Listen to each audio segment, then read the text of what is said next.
పార్టీలు ఎవరు పెట్టినా స్వాగతిస్తామన్నారు టీపీసీసీ చీఫ్ మహేష్ గౌడ్. 10 ఏళ్లలో జరిగిన విధ్వంసంలో కవిత కూడా జవాబుదారీనే అన్నారు ఆయన. బీజేపీ టీఆర్ఎస్ లోపాయికారి ఒప్పందంలో ఉందన్నారు.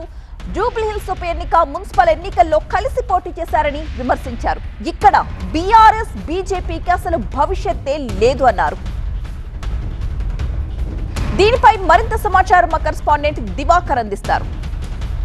మనతో పాటు టీపీసీసీ చీఫ్ మహేష్ కుమార్ గౌడ్ ఉన్నారు. సార్ చెప్పండి, ముఖ్యంగా కొత్త పార్టీ ఏర్పాటు ప్రకటించారు కవిత. దాంతోపాటు ప్రభుత్వం జవాబుదారీతనంగా వ్యవహరించడం లేదు అని చెప్పి ఆరోపించారు. ఎట్లా చూస్తుంది? ఈ కొత్త పార్టీలు ఎవరు పెట్టినా కాంగ్రెస్ పార్టీ స్వాగతిస్తుంది. ప్రజాస్వామ్య క్షేత్రంలో నాణ్యత గల రాజకీయ పార్టీలకి స్వాగతం.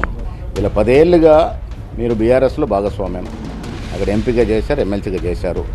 10 ఏళ్ళు జరిగిన విధ్వంసంలో కూడా మీరు జవాబుదారీ. ఫస్ట్ దానికి జవాబు చెప్పాలి మీరు పార్టీ పెట్టే ముందు. పార్టీ పెడతా అంటే స్వాగతం. అసలు ఇల్లు లేని పేదవాడే ఉండకూడదు గ్రామాల్లో అనేది మా ధ్యేయం. రేషన్ కార్డులు 10 ఏళ్ళు ఇవ్వలే. పేదవాడి జీవితం అంతా కూడా రేషన్ కార్డు చుట్టే తిరుగుతుంది. అలాంటి రేషన్ కార్డు అర్హత కలిగిన ప్రతి బీదవానికి ఇస్తూ ఉన్నాం.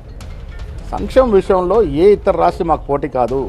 రైతు బంధు విషయంలో సార్, రైతు బంధు కూడా ఇప్పుడు సీజన్ దాటిన తర్వాత రైతులకు రైతు బంధు ఇదంతా కూడా కేసీఆర్ పాపమే కదా. 8 లక్షల కోట్ల అప్పు మా నెత్తిన పెట్టిపోతే కూడా వారు 3 ఇన్స్టాల్మెంట్ ఎగ్గొట్టారు గతంలో.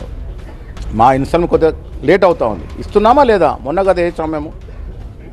ఏకకాలంలో 25,000 కోట్ల రుణమాఫీ చేసిన చరిత్ర ఈ రాష్ట్రంలో, ఈ దేశంలో ఏదైనా రాష్ట్రం ఉందా? సంజయ్ గారికి చెప్తా ఉన్నా, ప్రజలు తృప్తిగా ఉన్నారు.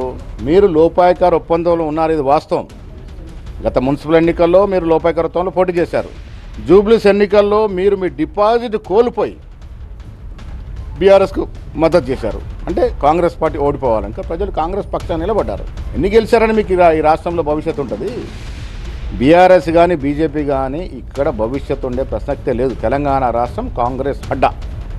ఇది మొత్తం మీద రాష్ట్రంలో కొత్త పార్టీలు ఎవరైనా ఏర్పాటు చేసుకోవచ్చు, కానీ ప్రభుత్వాన్ని అనవసరమైన ఆరోపణలు చేయొద్దని చెప్పి మహేష్ కుమార్ గౌడ్ అంటున్నారు. బండి సంజయ్ వ్యాఖ్యలకు కూడా ఆయన తీవ్రంగా ఖండిస్తున్నారు. ఇది ఇక్కడ పరిస్థితి. కెమెరా పర్సన్ అరవింద్తో దివాకర్, టీవీ9, నిజామాబాద్.